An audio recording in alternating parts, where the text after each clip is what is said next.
Hello, I'm Jane Simpson. I began the Let's Talk MND podcast after my husband Robert was diagnosed with MND and he died 10 months later. This podcast has built an MND family. We share real stories from people living with MND, those who love them, and we learn about research and care in plain English. I'm not an expert, just someone with lived experience, and together we are stronger. This podcast is proudly supported by Evercare, an assisted living brand that shares our belief in independence, dignity, and community. You can learn more about their range at evercare.com.au, or you can find them in Bunnings Warehouse stores nationally. I'm so thankful for Evercare's support of the MND community, and I really hope that you enjoyed today's conversation. Oh, good morning, everybody. Today we have Professor Dominic Rowe. Dom's from Macquarie Uni, and he's spent decades working alongside people and families living with MND, whilst also leading research that continues to push our understanding of MND. He's one of the world's most respected neurologists in the MND space, and throughout his career has brought together patient care, research, and hope, Dom. This is Dom's second time with us, and I've invited him back because, well, you're the crowd favourite, Dom. Thousands and thousands of downloads. And 2 years is a long time. Oh, shucks. And you know what? You're doing a lot of media this week because in Australia we've had another famous sports person diagnosed with MND. But Dom and I have had this booked in for 3 months, so I just want you to know I'm way ahead of the curve. Good morning, Dom. G'day, Jane. It's so good to see you. It's lovely to see you too. Now, we're just going to jump right in because we know, unless you've had any cows born lately. Yep. Couple of new little beautiful little bull calf born about 4 weeks ago, and he's already probably 60 kilos, maybe north of that. He's huge, absolutely huge. What's his name? We were having a discussion about this last night, and there was still debate. It hasn't settled. Okay. All right, let us know when you know. Mm. Who's the boss of that committee? Davey, my son. Yeah, not you. Not me. Yeah. Okay, Dom, last time we talked, you had just embarked on the Riverina research. Yeah. Riverina, for those of you who don't know, is rural regional New South Wales, and we have a large MND cluster there. What were your findings from doing that study? So we're 10 months into initiating the pilot surveillance unit in the Riverina. So it was a huge effort, and,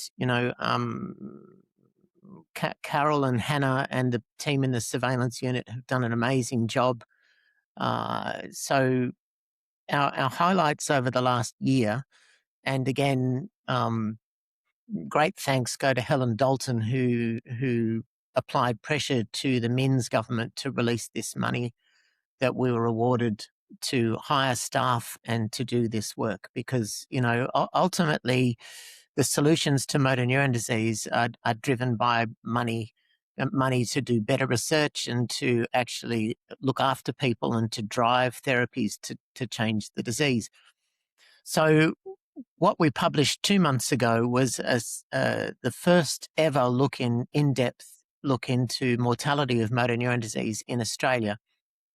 And the headline results out of that paper that we published in the Medical Journal of Australia in March, are that motor neuron disease has increased by 300% in Australia since 1986 to 2023. So deaths from motor neuron disease have tripled. When we look at, and of course our population has increased, but when we look at proportionality, motor neuron disease as a cause of death in Australia has increased by 250%. So it's gone from 1 in 500 to 1 in 200 deaths in Australia caused by motor neuron disease. That 800 deaths a year, that's 2/3 the national road top. This is the shocking number. In Australia, in New South Wales this year, 240 people will die from motor neuron disease. And it's just unacceptable from where I sit that we accept the status quo. our contention, our hypothesis, and the only reasonable hypothesis is that this is environmental. And that's further bolstered by the conclusions from our study. So it will come as a great shock to everyone that if you live in rural or regional Australia, you are 40% more likely to die from motor neurone disease. And I heard you say yesterday, if you live in Tasmania, you're 40% more likely, and in South Australia, 20% more likely. Exactly. And Now, they're predominantly regional. And they're regional, and those states have this very different interaction between agriculture and their population. So in South Australia, all the population is squished down into the southeast. And in Tasmania, the population is co-located with the orchard industry. So we think that these are huge clues into what causes sporadic motor neuron disease. So everyone shrugs their shoulders and says it's too hard. But, that is just unsatisfactory at every way, shape, or form, because the cause is critical to understanding the mechanism. If we don't understand the cause of motor neuron disease, how are we ever going to understand the mechanism so that we can slow it and stop it? So, at the international meeting in San Diego in December, so Macquarie had 5 platform presentations and another 5 posters. So we had 10 bits of presentation at San Diego, which was up there with pretty much the major units globally. But apart from our work, apart from work from northwestern Italy, there was almost no one studying sporadic motor neuron disease. Because it's too hard? Well, because I like you, I'm a bit of a disruptor and a bit of a rat bag. So I emailed the chairman of the organizing committee and thanked them for the conference. But I said, why are we not doing a whole day symposium on causes of sporadic motor neuron disease? And quite surprisingly, Brian Dickey's response to me was, "Oh, we've tried that in the past and it's just too hard." Try dying of fucking MND, Brian Dickey. That's pretty hard. Well, the other thing that I asked Brian to consider, and because one of my pet hates in the whole field is everyone's acceptance of the preposterous idea of placebo-controlled trials. Yeah, what is that about? Look, I'm almost a solo voice, but in the only trial that had positive results were the trial results that I showed in San Diego, and that was the phase 2A study of SPG 302. Yeah. And in that very small study, so 24 patients, we were able to show that if you had a slowly progressive form of motor neuron disease, we could slow that motor neuron disease quite dramatically. And it was the only positive result in the whole of San Diego.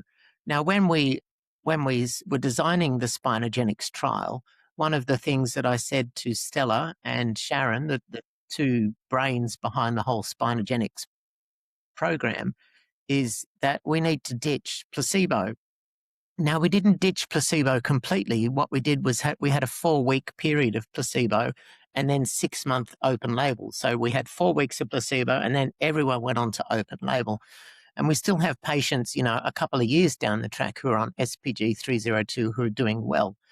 So SPG 302 is a very novel molecule in that it promotes how neurons talk to each other.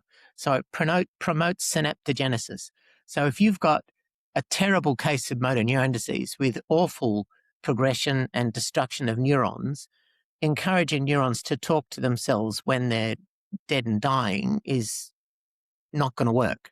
But if you've got a slowly progressive form of motor neuron disease, then SPG 302 is helpful.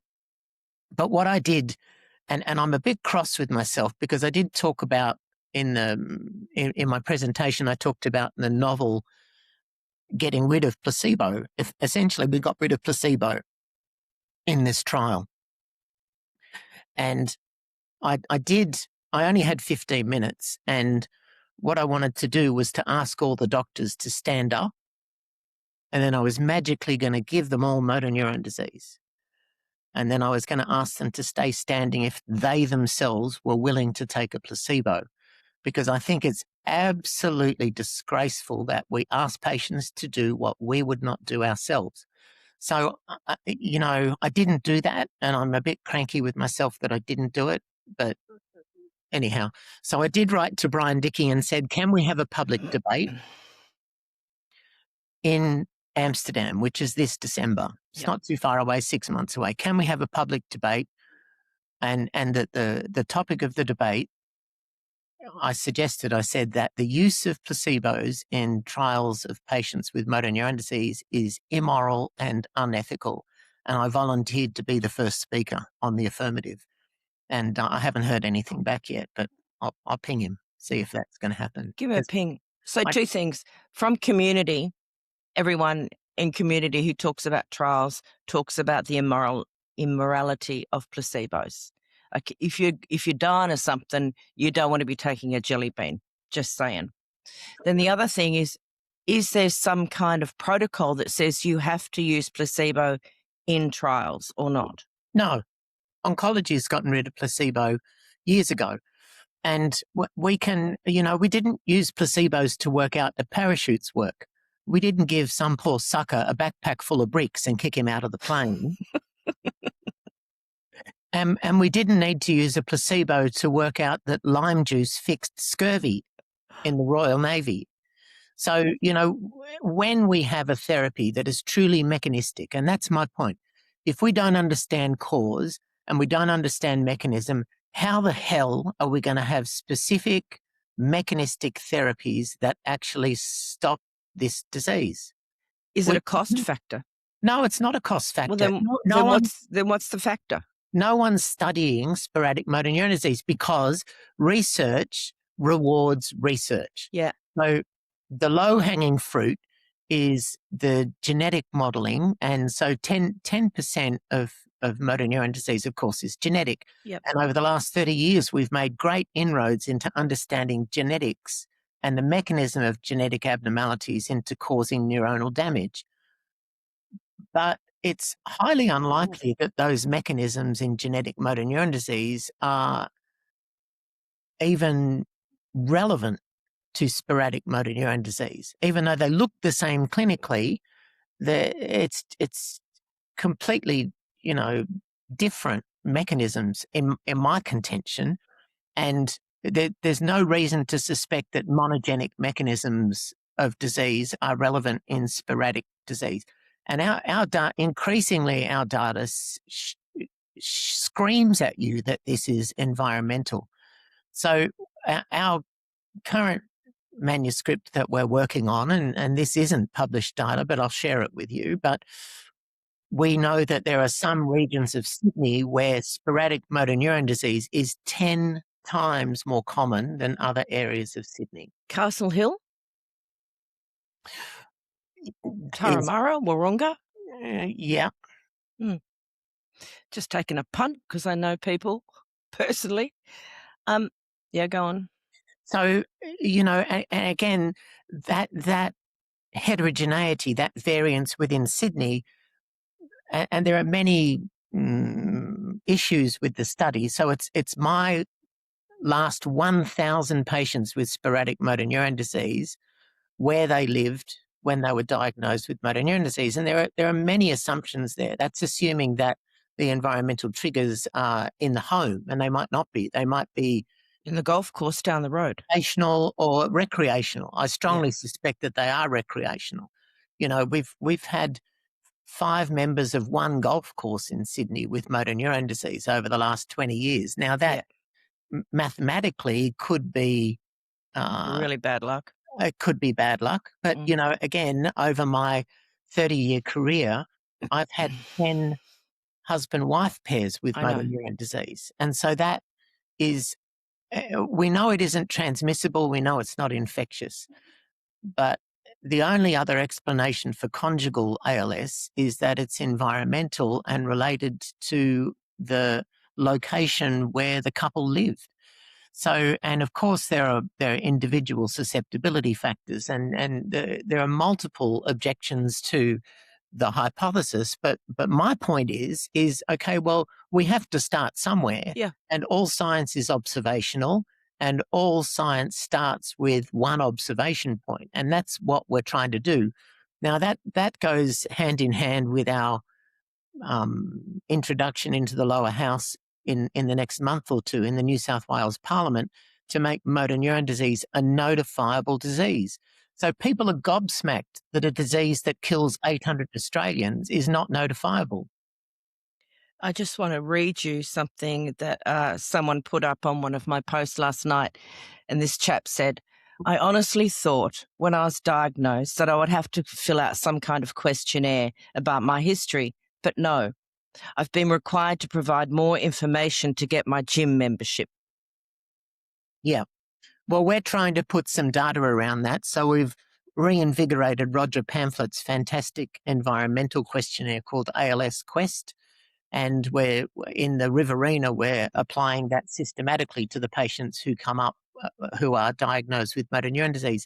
But really what we should be doing is that every incident patient with motor neuron disease, we should be doing this deep dive into their domiciliary address, into their occupational exposures, into their recreational exposures, because I refuse to concede that this is too complex. It's not too complex. It's just that, you know, if we don't have any data, we've got nothing to work on. And currently, the apathy around sporadic motor neuron disease just drives me insane. You know, I wrote to Brian Dickey, as I said, and I said, look, the meeting in San Diego was beautifully organized. It was the 36th meeting. I've been going to your meeting for 25 years.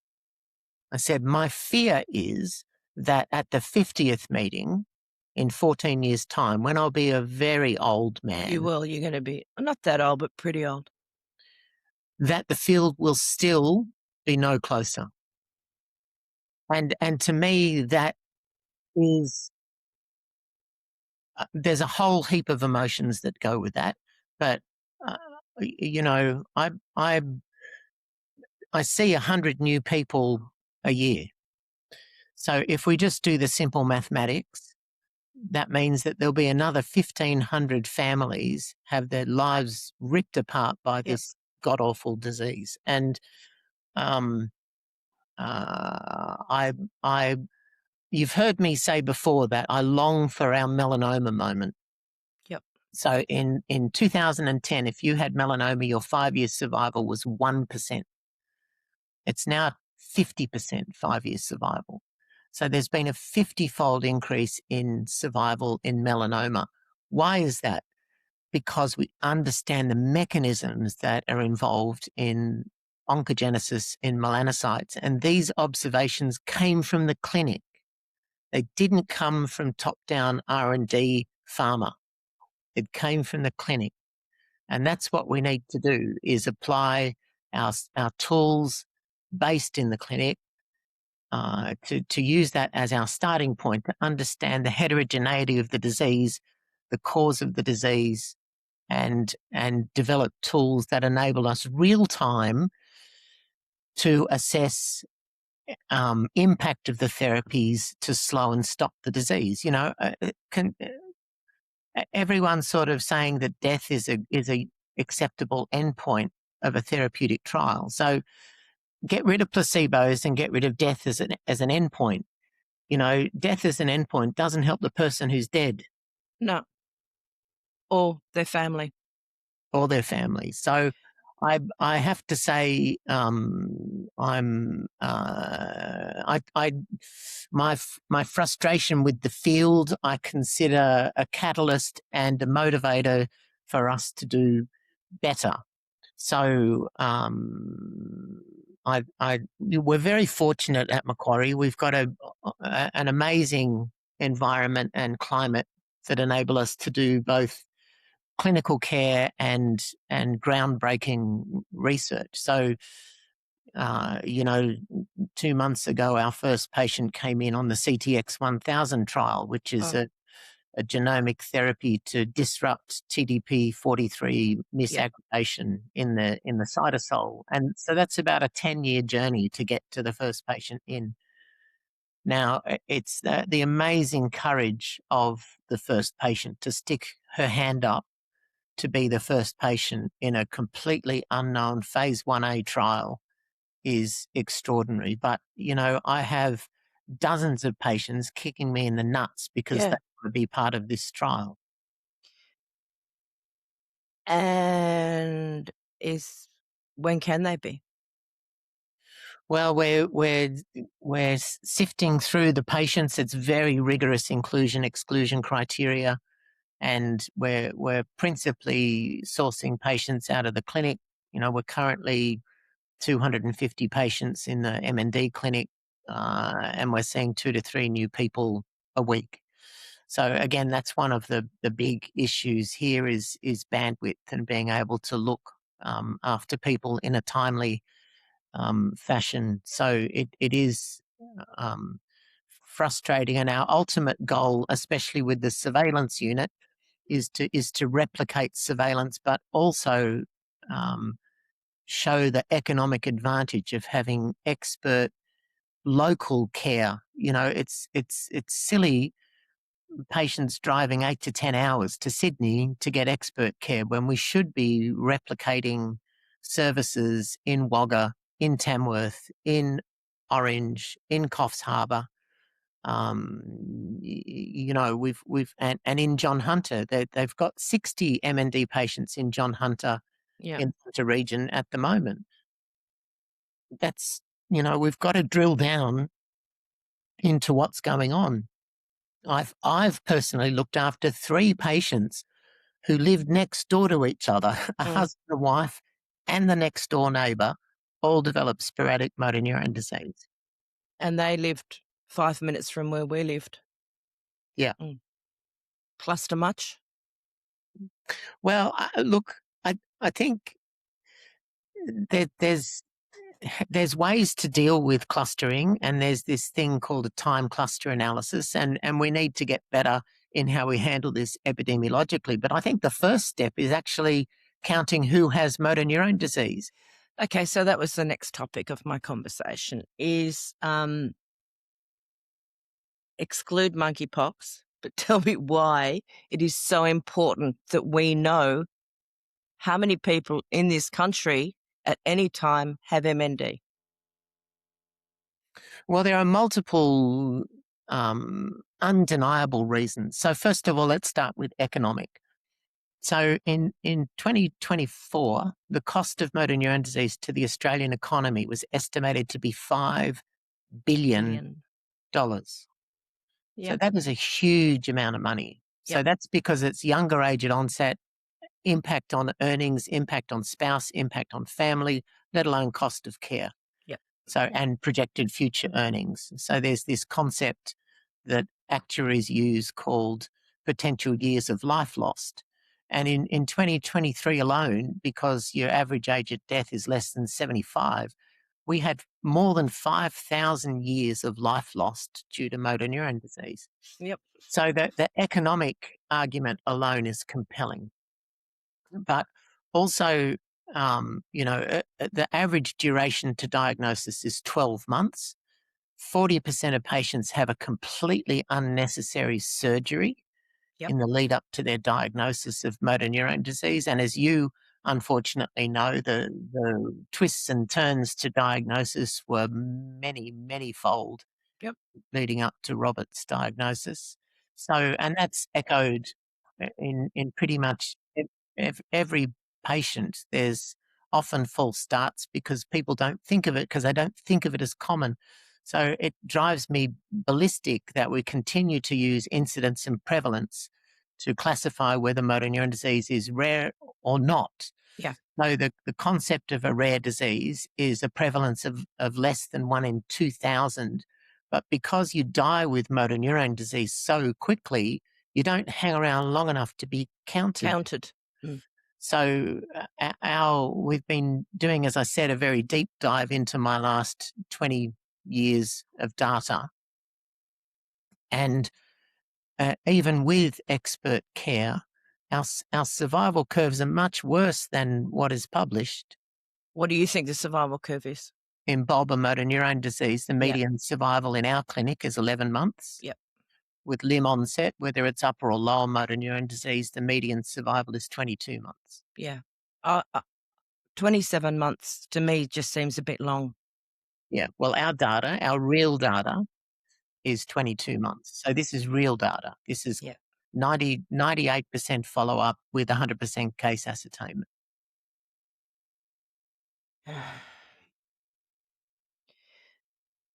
Tell us about what you are doing at the moment with Helen Dalton and Parky and the rest about making MND a notifiable disease in New South Wales, because we can't do it federally, so we have to start state at a time. That's right. So Helen has formed the Parliamentary Friends of MND. So I know that there's been a federal Friends of MND for a long time, started by Alex Hawke. Well, he's the member now, but it was Guy. I've forgotten his name, a senator from Tasmania, a lovely fellow. Look, it has to be done state by state because notification systems are state-based with the Department of Health. There are a few federal exceptions to that, but getting the federal concentration on the detail that's required just won't happen. We are a federation of states, and as COVID has taught us, when it comes to issues of health, the states do their own thing completely. So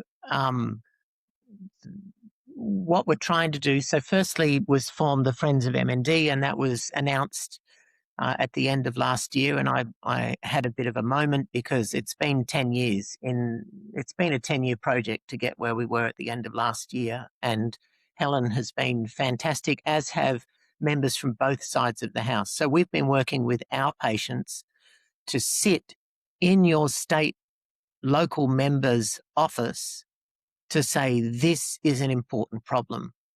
So we have another publication in process at the moment that over the last 3 years in the Orange District alone, there have been more than 50 patients with motor neurone disease. So that's about a 10-fold increased incidence, we think, standardized incidence rate. And we're doing a lot of deep work, and it's flipped the gender in the Orange patients. So normally it's 1.4 to 1 male to female, but in the Orange District it's 1.2 to 1 female to male, and it's disproportionately bulbar. Really? Again, there are some clues there.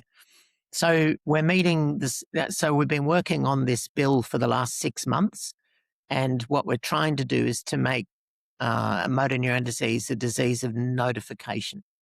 So we want specific diagnoses. So we don't want it when people are worried about motor neurone disease. And we've started a website that's called thinkmnd.org that enables patients and GPs to set up a telehealth appointment so that we can work out whether it's motor neurone disease or not, and which patients need to come to Sydney so that we can adequately work out the diagnosis. So we started that in Q3 last year. And it's a really nice little website tool called thinkmnd.org. It's got to be done with the GP and the patient. It can't be just initiated by patients alone because we'd just get saturated. And then the end game here is improving care. So what we want to do is replicate our model here at Macquarie in Wagga, in Orange, in Tamworth, in Coffs Harbour, in Wollongong, where there are. So if I can go to the neurology guys at John Hunter and say, put a team together, here's $1 million a year for 5 years, you can have protected time, you can look after your patients, we'll show you how to do it, we'll help you set it up. And, because I'm sort of, I'm not going to be around forever. And we need to put into place better services for people in rural and remote New South Wales, but even within Sydney, effectively in Sydney, we're one of the, well, arguably, we're the only functioning motor neuron disease clinic. Now, other people may have different opinions about that, but it's we're doing a lot of heavy lifting here.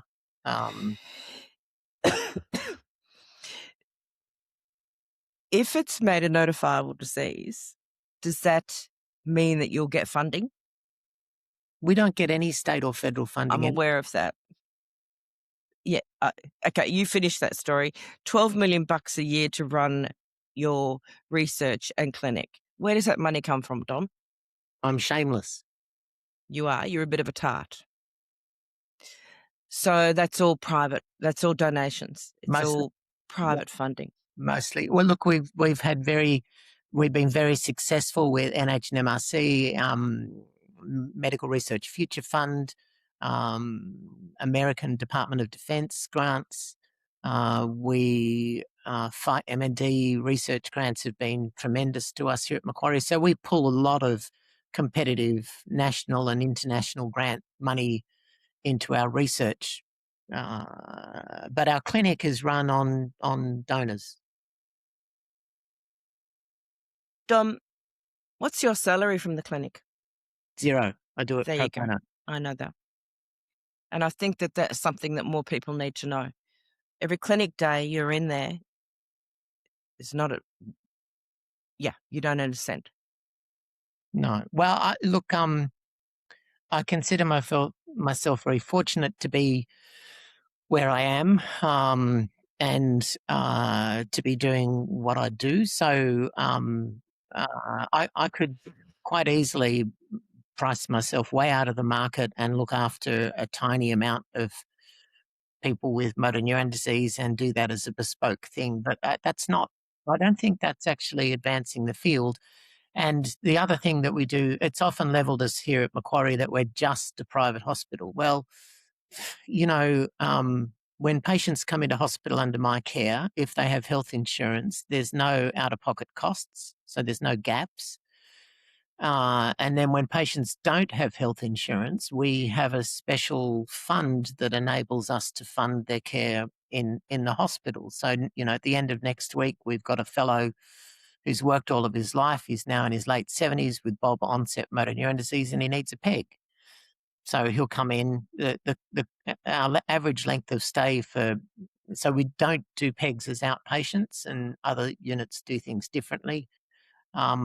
We presented in San Diego, the largest single site of pegs in motor neuron disease globally from our unit, because we have the same surgeon, same anaesthetist, same intensive care, same nutritional regimen, same length of stays, very low complication rate. So, we do get, it gets leveled at us that we're exclusive and elite. I'm not up to defend, or rebut that. But,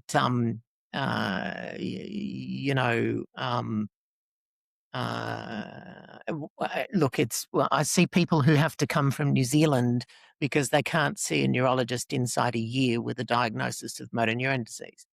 So, and New Zealand has improved quite dramatically over the last couple of years, and Emma Scotter in Auckland is doing amazing stuff, and they're getting their stuff together. So, it's dependent on someone just being a catalyst and sticking their hand up and saying, I'm going to do this. And we do have great people in Australia who are doing that. But ultimately, Jane, it's brute strength. If I could go to the Newcastle guys and say, here's $5 million, you've got a 5-year timeline, this is how we think you should do it, but you put your own spin on it, but you don't have to worry about the money. So the public hospital system is not interested in outpatient care. They consider that the province of the feds. So there's this cost shifting. But surely if you can keep patients out of hospital, then that is cheaper for everyone. Yeah. Not just financially for the country, but for the person's well-being. Yeah. So, I think where So I've been here at Macquarie now for 19 years. I've been here since before Jesus played fullback for Jerusalem. So And he was pretty good at it too. he was a good sweeper. Mm. But it's the medicine faculty now, the hospital, clinic, and research is a $400 million a year turnover from a standing start in 2007. So I was the second hire here in 2007. So it's been quite a remarkable thing to watch and evolve. And we haven't gotten everything right, and we'll make errors too. But learning from your errors, I've always contended that I've learnt more from my mistakes than I have from my successes. Yeah. And if that was shared more between other clinicians and researchers, the world would be a better place. Well, the tricky thing in the public hospital system is that they're asked to be everything to everyone with Yeah, with true. a increasingly smaller pie, with interventions that increasingly cost more. So it's a zero sum game, or it's a negative sum game. And I left North Shore in 2009, despite the fact that North Shore is sort of like tattooed on my forehead. It was where I was a medical student, junior doctor, registrar, consultant, and I love the place dearly, but I was unable to deliver care to the in the field and to the patients that I looked after in a manner that I thought was appropriate. Yeah. And so, as my grandmother used to say, don't throw out dirty water until you've got clean. Mm. So, fortunately here at Macquarie, we've been very lucky in our um, setup. And, our solution to motor neuron disease is not going to come from old farts like me. I can help corral in what I think is important, but it's actually having um, our bright young scientific community and clinical community, being able to teach the next generation how to look after people with motor neuron disease is critical. And there are many, and you've heard story time after time after time about how maladroit delivery of a diagnosis of motor neuron disease can be catastrophic and life threatening. So, being able to teach the next generation of physicians how to do that adroitly is a critical thing. So you don't know this, but um, I've just closed. I've done a survey about and asked the community for them to tell me about their diagnosis story. I've only just closed the survey. The data, it just makes me. Yeah, well, unfortunately, it doesn't surprise me, but you know, uh, what what sometimes medicine forgets is that a disease occurs in the context of a person, of a family, of a community, and the flippant or inappropriate information that's delivered can be life changing, Oh, and it and can so be life shortening, actually. Um, so yeah, you're trying to educate the medical students, the junior doctors coming through um, about empathy, and because patients don't want sympathy. You've heard me say that before. They don't want sympathy. They want no, empathy. They want yeah, empathy. They want you to be empathetic and to be dealt with the same compassion that should apply in the golden rule. It's quite a simple thing, but sometimes people are too diagnostically driven rather than thinking about the next 10 steps beyond that. yeah. Um, I will, when I get my shiz together, I'll send it to you. But the reason that I've done this is to try and help educate baby neurologists and medics and GPs and nurses, because the diagnosis doesn't just come from neurologists, especially in regional rural too. yeah, Um, and it's phenomenal, yeah. Look, the feedback that I've received. So at Macquarie here, we have medical students sitting in with me from second year. And you'd think, that could be dangerous at any time having medical students sit in with me, but they come and sit in on MND day, and these young kids will see 10, 15 patients with motor neuron disease in a day. And, we have a little session before we start, especially if it's their first day with me, and then we do a debrief afterwards. And it's important that the human aspect, the emotional aspect is discussed and reflected on. And I had this a couple of years ago. I had this big burly young lad, second year medical student, and we got to the end of the day, and I could see that the day had really gotten to him. And we just sat there in silence, and I said, how you going? You okay? And he burst into tears, and he apologized. And I said, no, lad, no, lad, that emotion that you're feeling is exactly why we need what you're doing, what you should be doing. And, I checked in with him the next day and then the next week. Because it is sitting in my clinic is tough. I mean, you learn a few new words that you've never heard before. Well, yeah, I've sat in your rooms with quite a few med students, and I think their vocabulary is increased exponentially. Well, I think in defence of my profanity, and I think Robert and I flung a few around too, so you did? don't take all the limelight. Yeah. Well, I think so if you're not throwing around profanity when you're talking about motor neuron disease, there's either a disconnect or you're completely heartless.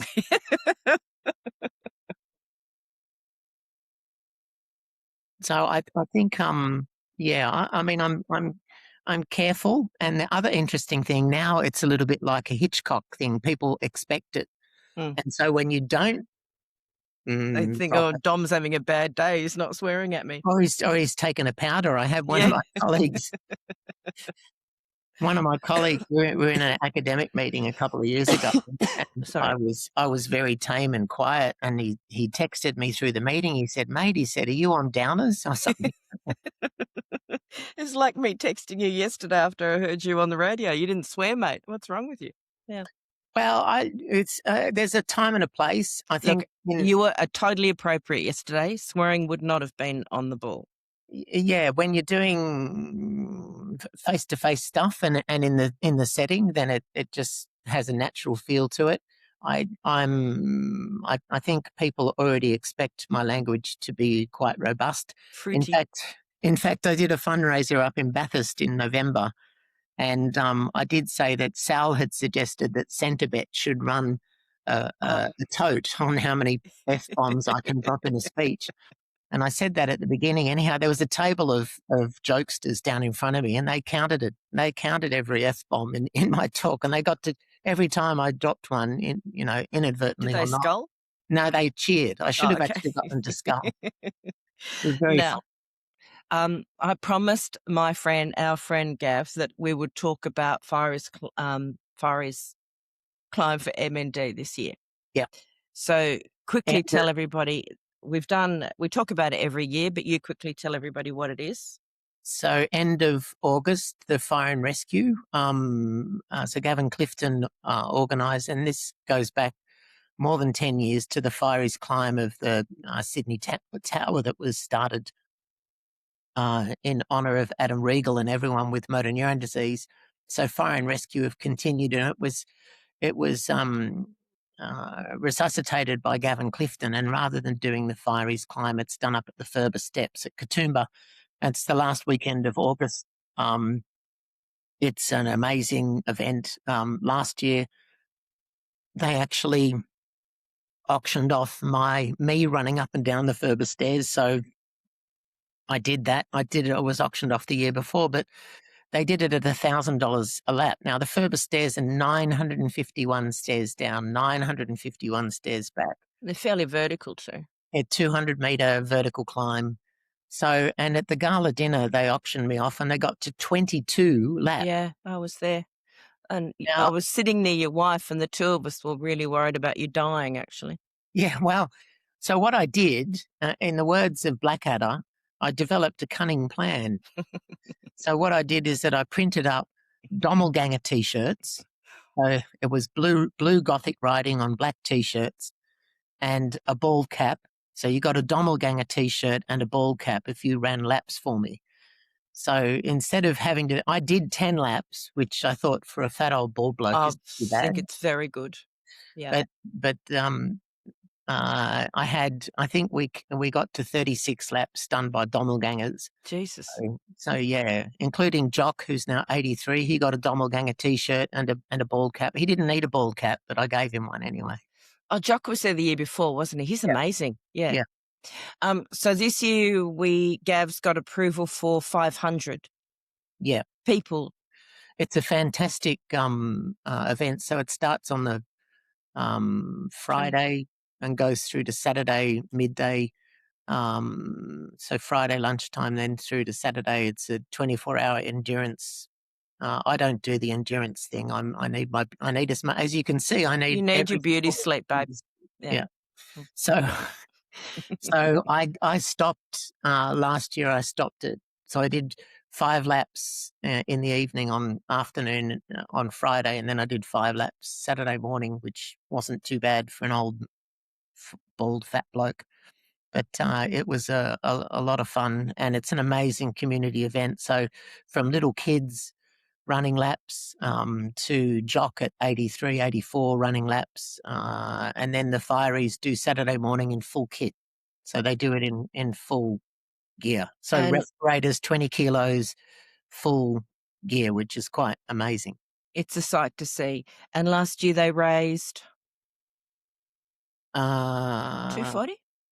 yeah, something like, I can't Right. remember, 132, I think it was. Okay. 132,000. And there's a big Gavin wants to increase that quite a lot this year. So I think with 500 participants, we're going to have a big impact. Yeah, and all the money that's raised goes directly into clinical trials at Yep. Macquarie. So it funds our ability to start up clinical trials and all the little bits and bobs that enable clinical trials to occur. So just on the clinical trials bit, on a tangent. So we've got Tofersen has just been approved by the TGA. You should have seen that, and Yep. the PBAC has a funding model too, which is extraordinary. And then there's another for therapy for SOD1 called Regeneron ALN-SOD, which is a different method, and we're one of the few active sites globally for that trial. What we desperately need is genomic therapies for C9orf72, which hopefully will be coming over the next few months. So the field for genetic MND, we have especially when we add on IVF and pre-implantation genetic diagnosis, we look after 135 families with autosomal dominant motor neuron disease and support those young couples through the IVF process.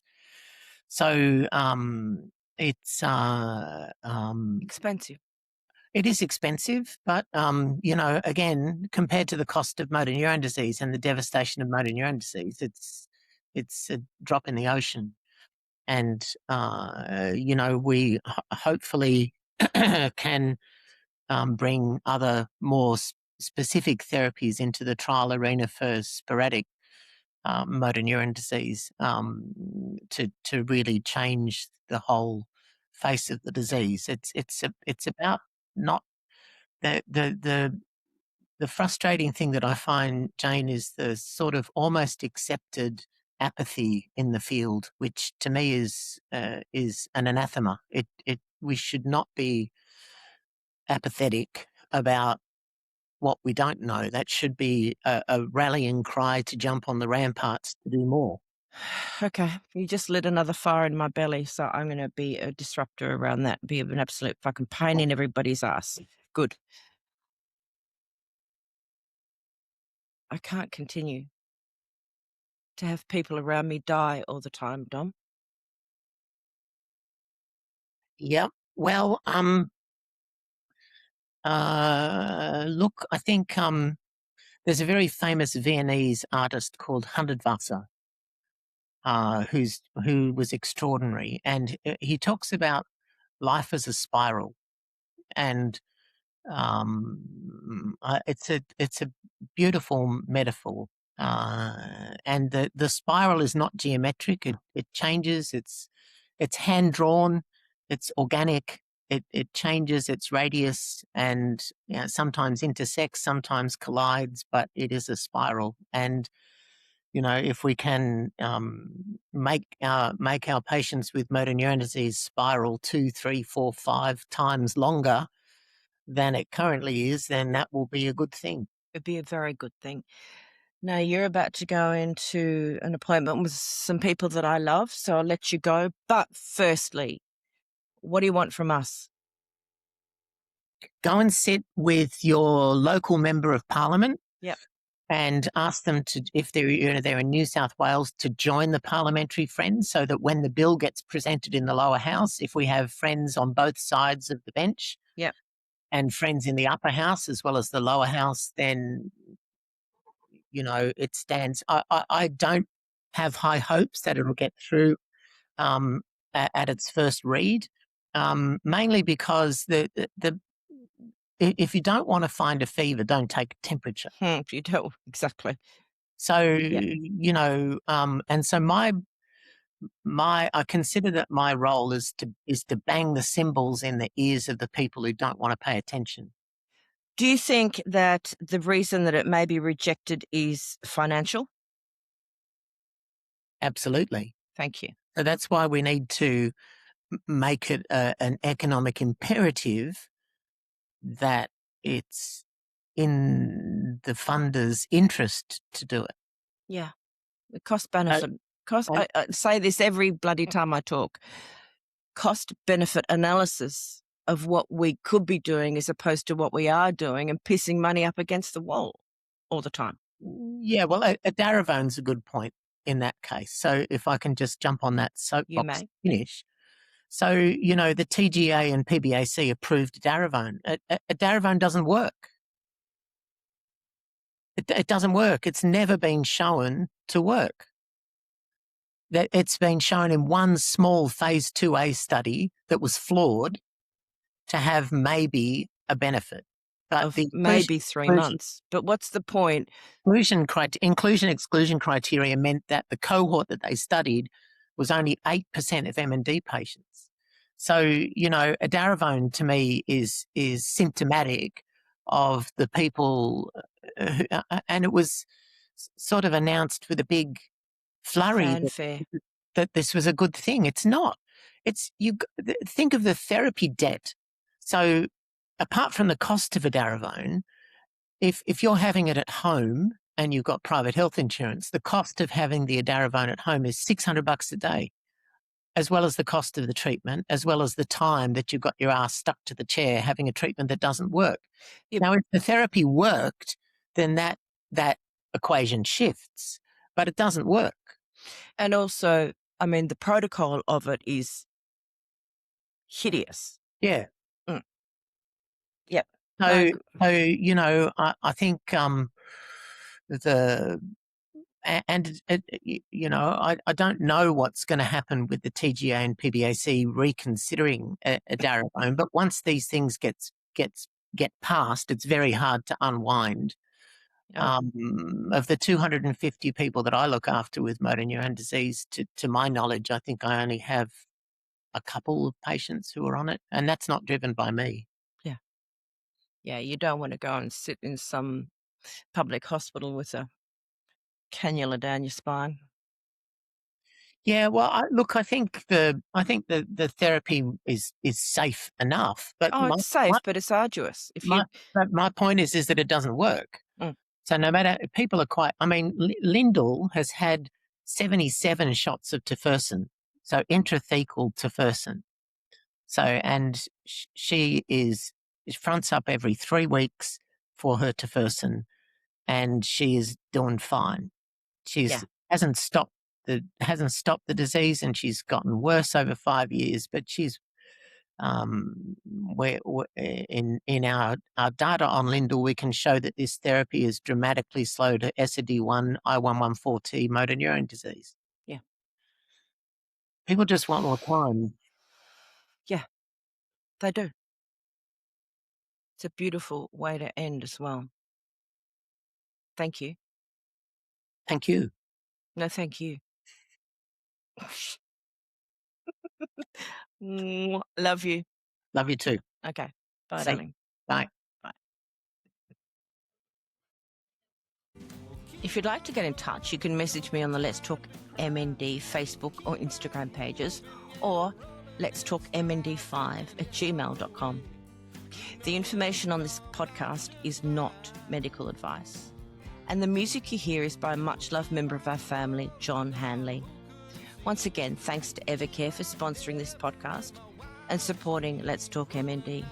Their commitment to care and community helps make meaningful conversations like today's possible.